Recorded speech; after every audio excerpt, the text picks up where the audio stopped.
അസ്സലാമു അലൈക്കും. ഇന്ത്യയിലെ പ്രമുഖനായ ഒരു എക്സ് മുസ്ലിം അവസാനം അള്ളാഹുവിൻ്റെ പരിശുദ്ധമാക്കപ്പെട്ട ഇസ്ലാമിലേക്ക് കടന്നു വന്നിരിക്കുന്നു. സാധാരണ ഒരു എക്സ് മുസ്ലിം അല്ല, അള്ളാഹുവിനെയും അള്ളാഹുവിൻ്റെ പ്രവാചകനെയും വിശുദ്ധ ഖുർആനിനെയും പലപ്പോഴായി വളരെയധികം മോശമായി സംസാരിക്കുകയും പരിഹസിക്കുകയും ഒക്കെ ചെയ്ത ഒരു യുക്തിവാദിയാണ്. നമ്മുടെ ഈ കേരളത്തിൽ ഇട്ടാവട്ടത്ത് കിടക്കുന്ന ആരിഫ് ഹുസൈനെ പോലെയോ ജാമിദയെ പോലെയൊന്നുമല്ല. ആരിഫ് ഹുസൈനും ജാമിദയും ഒക്കെ ജീവിക്കാൻ വേണ്ടി, ഉപജീവനത്തിന് വേണ്ടിയിട്ടാണ് ഇസ്ലാമിക വിമർശനം നടത്തുന്നത് എന്നുള്ളത് നമുക്കെല്ലാവർക്കും വ്യക്തമായ കാര്യമാണ്. ഇസ്ലാമിന്റെ കടുത്ത വിമർശകനായിരുന്നു ഇദ്ദേഹം കഴിഞ്ഞ ദിവസം തന്റെ എല്ലാ വിധത്തിലുമുള്ള ഇസ്ലാമിക വിമർശനങ്ങളും താൻ നിർത്തുകയും ഇനി മുതൽ താൻ ഇസ്ലാമിലേക്ക് കടന്നു വരുന്നു എന്ന് പറഞ്ഞുകൊണ്ട് അദ്ദേഹം രംഗത്ത് വരികയാണ്. ഇന്ത്യ ടുഡേ അടക്കമുള്ള ഇന്ത്യയിലെ പത്രവാർത്താ മാധ്യമങ്ങൾ ഇതുമായി ബന്ധപ്പെട്ടുകൊണ്ടുള്ള വാർത്തകളും പുറത്തുവിട്ടിരുന്നു. സാഹിൽ പറയുന്ന കുറച്ച് കാര്യങ്ങളുണ്ട്. അവസാനമായി ആ വീഡിയോ കൂടി ഞാനൊന്ന് കാണിക്കാം.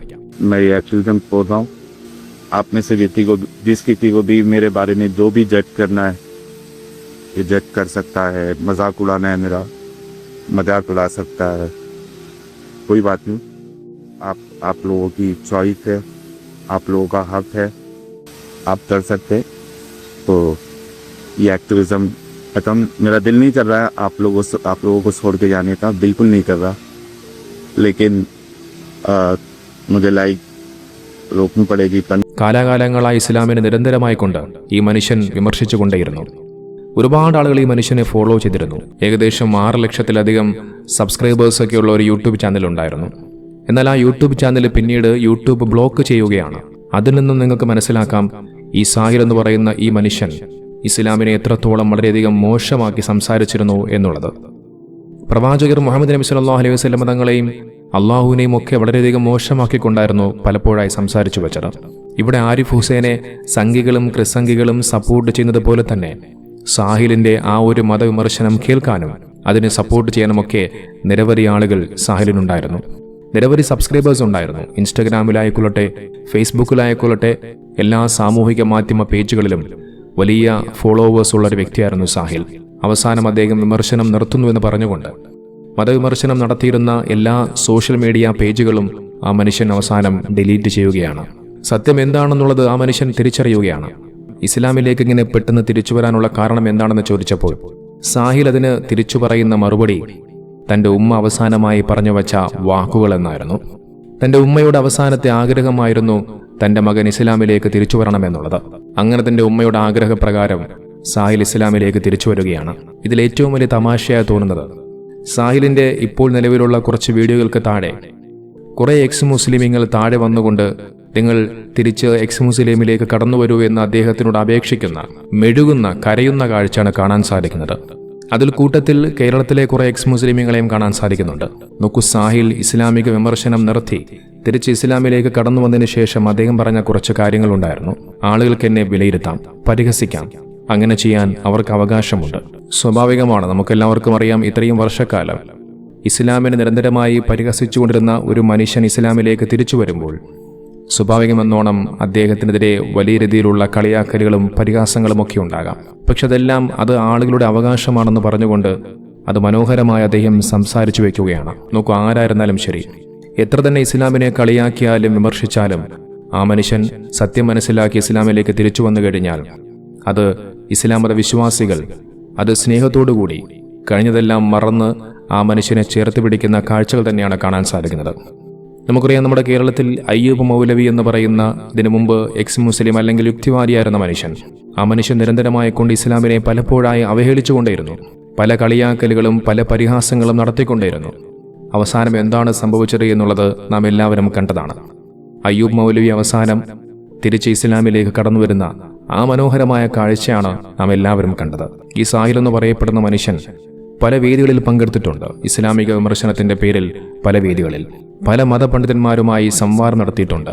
അത്തരത്തിൽ ഇസ്ലാമിനെ മറ്റുള്ളവർക്ക് മുമ്പിൽ എങ്ങനെയെല്ലാം തെറ്റിദ്ധരിപ്പിക്കാനുള്ള അവസരം കിട്ടിയോ അതെല്ലാം ഈ മനുഷ്യൻ മുതലെടുക്കുകയായിരുന്നു. അവസാനം ഇസ്ലാമിന്റെ സുന്ദരമായ വെള്ളി വെളിച്ചം ആ മനുഷ്യന്റെ ഹൃദയത്തിലേക്ക് ആഴ്ന്നിറങ്ങി. നോക്കിവിടെ ഉമ്മയുടെ അവസാനത്തെ ആഗ്രഹം എന്നുള്ളത് ഒരു കാരണം മാത്രമാണ്. പക്ഷെ ഒരു മനുഷ്യന് ഹിദായത്ത് കൊടുക്കുന്നത് അള്ളാഹുവാണ് എന്നുള്ളത് നാം എല്ലാവരും മനസ്സിലാക്കണം. അള്ളാഹു ഒരു മനുഷ്യന് ഹിദായത്ത് കൊടുക്കാൻ ഉദ്ദേശിച്ചിട്ടുണ്ടെങ്കിൽ അവൻ അവർക്ക് കൊടുക്കുക തന്നെ ചെയ്യും. നോക്കൂ, ലോകത്ത് എത്രയെത്ര ഇസ്ലാമിക വിരുദ്ധർ, ഇസ്ലാമിനെ നിരന്തരമായി കളിയാക്കിയ മനുഷ്യർ, എത്രയോ പേർ ഇസ്ലാമിലേക്ക് തിരിച്ചു വന്നിട്ടുണ്ട്. ഖുർആനിനെ കത്തിച്ചവർ, ഖുർആൻ വിഷമാണെന്ന് പറഞ്ഞവർ, അള്ളാഹുവിനെയും നബിതങ്ങളെയും ഒക്കെ വളരെയധികം മോശമായി കൊണ്ട് പരിഹസിച്ചവർ, അത്തരത്തിൽ ഒട്ടനവധി പേർ അള്ളാഹുവിന്റെ ദീനുൽ ഇസ്ലാമിലേക്ക് കടന്നുവരുന്ന കാഴ്ച നമ്മെല്ലാവരും കണ്ടതാണ്. അതുകൊണ്ട് ഇസ്ലാമിനെ തകർക്കാമെന്ന് ആരും വ്യാമോഹിക്കേണ്ട. ആരൊക്കെ എന്തൊക്കെ ചെയ്യാൻ ശ്രമിച്ചാലും അള്ളാഹുവിന്റെ പരിപാവനമായ ദീനുൽ ഇസ്ലാം ഈ ലോകത്ത് സുന്ദരമായി പ്രകാശിച്ചുകൊണ്ടേയിരിക്കും. സംഘികളെയും ക്രിസംഘികളെയും സുഖിപ്പിക്കാനും അതിന് പ്രതിഫലമെന്നോണം കാശു വാങ്ങിയും ഇത്തരം പരിപാടികൾ ചെയ്യുന്ന കൂട്ടരാണ് ആരിഫ് ഹുസൈനും ജാമിദയുമെല്ലാം. അത് സ്വന്തം കൂട്ടുകാരനായ ലിയാഖത്തലിയും ഒക്കെ പറഞ്ഞു വച്ചിട്ടുണ്ട്. അവനൊക്കെ ഈ കേരളത്തിന്റെ ഇട്ടാവട്ടത്ത് കിടന്നുകൊണ്ട് ലോകത്തിതാ ഇസ്ലാം തകരാൻ പോകുന്നു, നശിക്കാൻ പോകുന്നു, ഇല്ലാതാകാൻ പോകുന്നു എന്നൊക്കെയുള്ള ഈ വാദങ്ങളൊക്കെ പറഞ്ഞു വെക്കുമ്പോൾ അത് കേൾക്കാനും അത് കേട്ട് കൈയടിക്കാനും അത് ശരിയാണെന്നൊക്കെ പറയുന്ന ഇവനെ സപ്പോർട്ട് ചെയ്യുന്ന സംഘികളുടെയും ക്രിസംഘികളുടെയും കാര്യം വല്ലാത്ത കഷ്ടം തന്നെയാണ്. സത്യത്തിൽ ഈ സംഘികളെയും ക്രിസംഘികളെയും പറ്റിക്കുകയാണ് ഇവനൊക്കെ. പക്ഷെ അത് ഇത്തരം ആളുകൾ തിരിച്ചറിയാതെ പോവുകയാണ്. നോക്കി, ഇവനെന്നല്ല, ഇവന്റെ തലതൊട്ടപ്പനായിട്ടുള്ള ഏതു വലിയ എക്സ് മുസ്ലിം, ഏതു വലിയ യുക്തിവാദി വിചാരിച്ചാലും ശരി, ഇസ്ലാമിനെ ഇവിടെ ആർക്കും ഒരു ചുക്കും ചെയ്യാനും സാധിക്കില്ല. നേരെ മറിച്ച് ഇസ്ലാമിക വിരോധികൾ ഒരു വശത്തുകൂടി ഇത്തരത്തിൽ ഇസ്ലാമിനെതിരെ ഇങ്ങനെ വ്യാജമായ പ്രചരണങ്ങൾ അഴിച്ചുവിടുമ്പോൾ, മറുവശത്ത് ലോകത്ത് ആരെയും അതിശയിപ്പിക്കുന്ന വിധത്തിൽ ഇസ്ലാം വളർന്നുകൊണ്ടിരിക്കുന്ന മനോഹരമായ കാഴ്ചയാണ് എല്ലാവർക്കും കാണുവാൻ സാധിക്കുന്നത്. ഒരു വിധത്തിൽ ഇവനൊക്കെ ചെയ്യുന്ന ജോലി അത് ഇസ്ലാമിന് തന്നെ ഗുണമായി മാറുന്നു എന്ന് വേണമെങ്കിൽ പറഞ്ഞു വെക്കാം.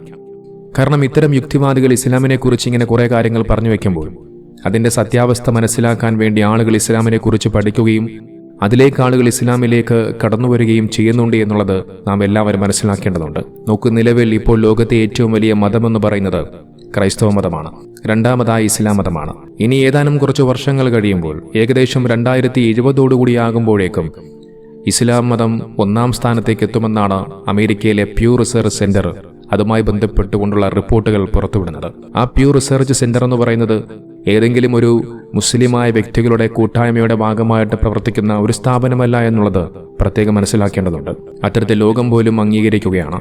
ഇസ്ലാമിലേക്ക് അതിന്റെ സത്യം മനസ്സിലാക്കിക്കൊണ്ട് ആളുകൾ കടന്നുവരികയാണ്. എന്നാൽ നേരെ മറിച്ച് ഇവിടെ ഒരു നേരത്തെ പള്ള നിറയ്ക്കാൻ, വയറ് നിറയ്ക്കാൻ, ഒരു നേരത്തെ ഭക്ഷണത്തിന് വേണ്ടി ഇസ്ലാമിക വിമർശനം എന്നുള്ളത് ഒരു ഉപജീവനമായി കാണുന്നു. നോക്കി, ഈ കാലഘട്ടത്തിൽ മാത്രമല്ല, നൂറ്റാണ്ടുകൾക്ക് മുമ്പ്, 1400 വർഷങ്ങൾക്ക് മുമ്പ് നബിതങ്ങളുടെ കാലഘട്ടത്തിൽ പോലും ഇത്തരത്തിൽ ഇസ്ലാമിന്റെ പേരിൽ വ്യാജ പ്രചരണങ്ങൾ അഴിച്ചുവിട്ട ഇതുപോലെയുള്ള ഒരുപാട് ആളുകൾ ഉണ്ടായിട്ടുണ്ട്. അള്ളാഹുവിനെ പരിഹസിച്ചവരുണ്ട്, നബിതങ്ങളെ കളിയാക്കിയവരുണ്ട്. നബിതങ്ങൾ ജീവിച്ചിരിക്കുന്ന കാലഘട്ടത്തിലെ കാര്യമാണ് ഞാൻ പറഞ്ഞു വയ്ക്കുന്നത്. അവിടെ നിന്നും നൂറ്റാണ്ടുകൾക്കിപ്പുറവും ഈ കാലഘട്ടത്തിലും അത്തരം ഇസ്ലാമിക വിരുദ്ധർ ആ പണി ചെയ്തുകൊണ്ടേയിരിക്കുന്നു. പക്ഷേ ഇസ്ലാമിന് ഒരു കോട്ടവും സംഭവിച്ചിട്ടില്ല. അതുകൊണ്ട് തന്നെ ആരൊക്കെ എന്തൊക്കെ ചെയ്യാൻ ശ്രമിച്ചാലും അള്ളാഹുവിന്റെ ദീനുൽ ഇസ്ലാം ഈ ലോകത്ത് അത് മനോഹരമായി കൊണ്ട് പ്രകാശിച്ചുകൊണ്ട് വിജയിക്കുക തന്നെ ചെയ്യും.